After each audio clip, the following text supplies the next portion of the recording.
स्वागत है आप सभी का इस दिव्य श्रृंखला के अरण्यकांड के अष्टम अध्याय में। दंडकारण्य की शांति को चीरती हुई शूर्पणखा रक्त से सनी नाक और प्रतिशोध की ज्वाला में जलते हृदय के साथ लंका पहुंची।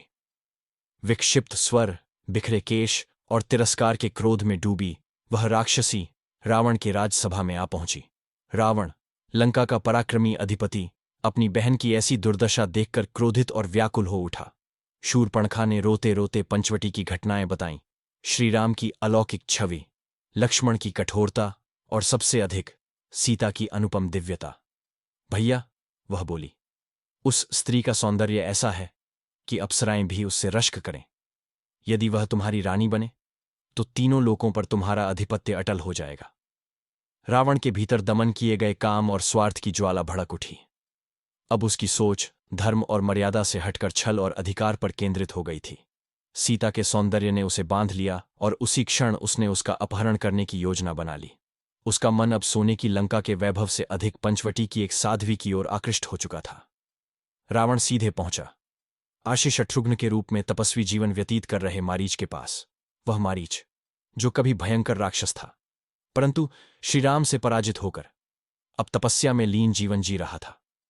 रावण ने कहा, मारीच, स्वर्ण मृग का रूप धारण करो और पंचवटी जाकर सीता को मोहित करो, जिससे राम उसे पकड़ने जाएं और मैं सीता का अपहरण कर सकूं।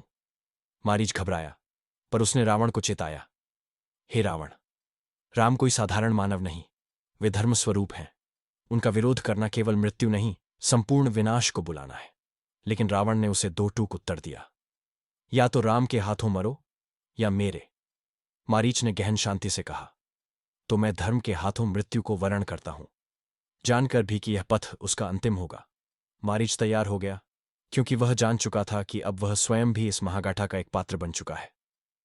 रावण अब उस अंधे मार्ग पर अग्रसर हो चला था, जहां न चेतना थी न संयम, केवल वासना, छल और अधर्म की धुंध।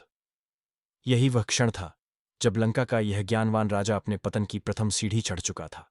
श्रीराम की मर्यादा और रावण की कामनाओं का यह संघर्ष अब अपरिहार्य बन चुका था। यह अध्याय केवल एक कथा नहीं, अपितु यह एक चेतावनी है। जब पुरुषार्थ और विवेक पर वासना और अहंकार हावी हो जाए, तब महानतम भी पतन के पथ पर चले जाते हैं।